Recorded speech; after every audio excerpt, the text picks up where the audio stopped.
If you try to control the variety of situations that may pop up in your face tomorrow morning, all that'll happen is you will become a very limited life.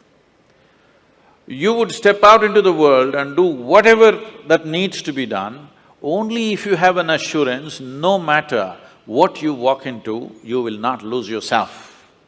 You will walk full stride, otherwise you'll only be a half a step. Most human beings are half steps because the fear of suffering. If this happens, what'll happen to me? If that happens, what'll happen to me? If you're well managed within yourself, you know how to manage your thought, you know how to manage your emotion, you know how to manage your body, your chemistry, your energy. If you know how to manage all this, what does it matter if you walk into hell, I'm asking? If you are well managed, if you are a heaven within you, what does it matter where you go? Hell also will be an interesting place to go. But if you are ill-managed, then you want to be in a nice place all the time. You will not step out into anything. I'm not saying this is wrong, this is against nature, because in nature, every life is aspiring to be as much as it can be, isn't it? Every life is naturally aspiring, this is not a philosophy, this is not an ideology that you must do this or that. It is natural and intrinsic for every life that it will do as much as it can.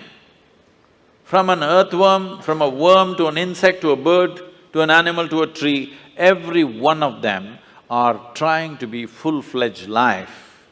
If you go against this, simply because of the fear of suffering, then all possibilities of exploring the nature of being human, the tremendous immensity of being human is just lost upon humanity. Today, you will see this everywhere. When people say, I am only human, they are talking about the limitations of being human. They are not talking about the possibilities of being human, isn't it? If we are the most intelligent species on the planet, if we are the most capable species on the planet, should we be talking about our possibilities or should we be talking about our limitations? Whenever anybody writes or says, oh, we are human, they're always referring to their limitations, never to the possibilities of being human. This is because the most fundamental things have not been taught in our education systems, how to handle your thought and your emotion. Your psychological drama has gone out of control. It's a badly directed drama, believe me. If it was a well-directed drama, you would take it to the conclusion that you want, isn't it? Because it's a badly directed drama, just about anybody can take charge of it. Who is the director of your psychological drama? Just about anybody, isn't it? Anybody can make it into a tragedy. The reason why people have not even learned to manage their thought and emotion. By the time you're 10, you should have learnt it. At 60, people still don't know how to manage their thought and emotion. They're standing up like ghosts in their life. They don't need anybody's help. They can go on endlessly creating suffering for themselves. Now, suppose you did not know how… you have normal hands and you do not know how to use it. What would you call yourself? No, you tell yourself, don't tell me, it's okay. Whatever you think, if you have a normal process of mental faculty and you do not know how to use it, it means the same thing, yes or no? Does it mean the same thing or no? You don't have a normal hand, then you can't use it, that's different. We will look at you compassionately. But you have a normal hand and you don't know how to use it. Whatever word you use to call yourself, don't tell me, but the same thing goes if you don't know how to use your thought and emotion towards your well-being, isn't it? Because ill-managed. Because the fundamentals of life are not grasped. What is the nature of my existence? If you don't know this, how do you manage it? Only if you grasp the nature of something, then you learn to manage it, isn't it? You don't even see what it is, how to manage it? There is no way to manage it. So the first and foremost thing, that's why, is called realization. You must understand this. In this country, in this culture, we never refer to any kind of spiritual realization as an attainment. We only said it is a realization. Realization means you simply saw what is already there. You did not invent anything. You did not climb the top of a mountain. You are beginning to see everything just the way it is. But that has become such a rarity that it is being hugely valued. Someone was asking me 3 days ago, I was in Kerala, "Sadhguru, you seem to know everything." I said, "See, there is only one thing I know.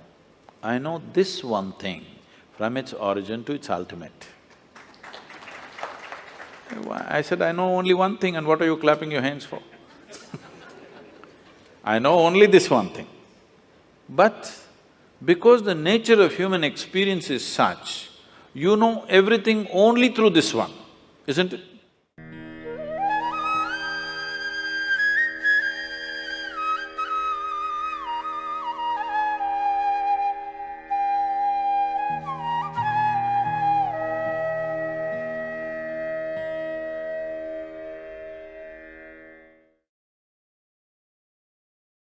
Para exploração interior. Shambhavi Mudra.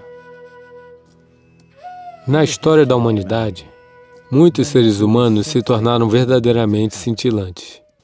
Eles brilharam mais do que as estrelas no céu. Mas por que é que alguém parece ter vindo com uma enorme capacidade? E por que é que outro tem que lutar com cada pequeno aspecto da vida? Se você se considera um mecanismo, você tem um corpo e uma mente. Você pode ter um ótimo corpo e uma ótima mente, mas o que chamamos de graça é aquilo que lubrifica. Sem a necessária lubrificação, você fica preso em todos os pontos. Muitas pessoas assim estão aqui, nesse planeta. Inteligentes, capazes, mas em todos os momentos de suas vidas, elas ficam presas, porque não há lubrificação. Por isso é importante que um ser humano tenha um elemento de graça em suas vidas. Shambhavi Mudra é um processo. É como abrir uma janela, de modo que a pessoa se torne receptiva à graça. Sente-se confortavelmente, em uma postura de pernas cruzadas. Mantenha a coluna confortavelmente ereta. Vamos manter o Yoga Mudra.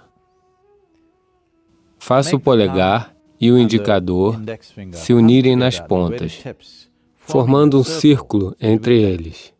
Mantenha os outros 3 dedos retos, todos os 4 dedos juntos, sem qualquer intervalo entre eles. Segurando o mudra voltado para cima, repousando em sua coxa. Braços e ombros devem estar soltos e relaxados.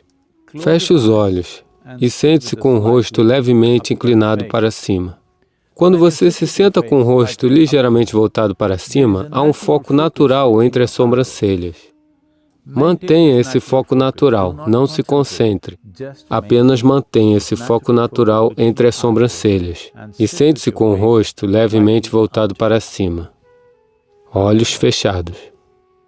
Mantenha esse foco suave entre as sobrancelhas e fique consciente do movimento natural da respiração.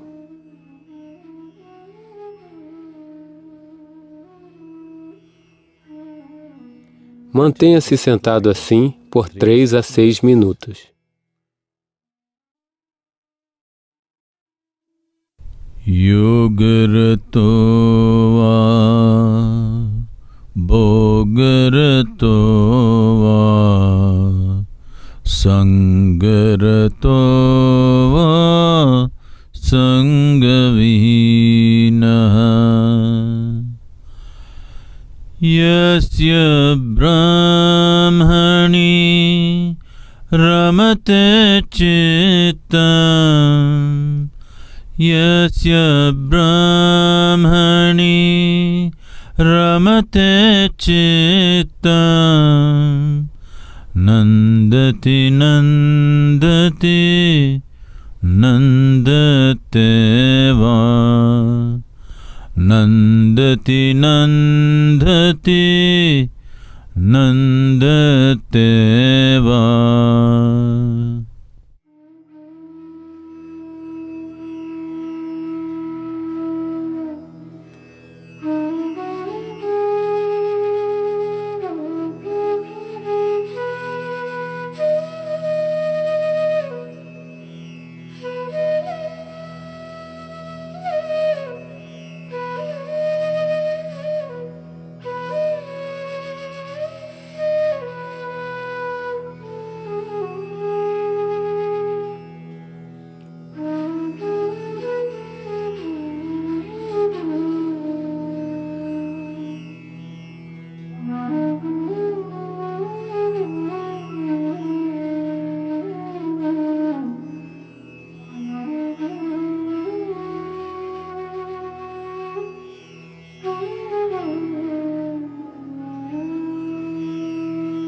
Tome seu próprio tempo.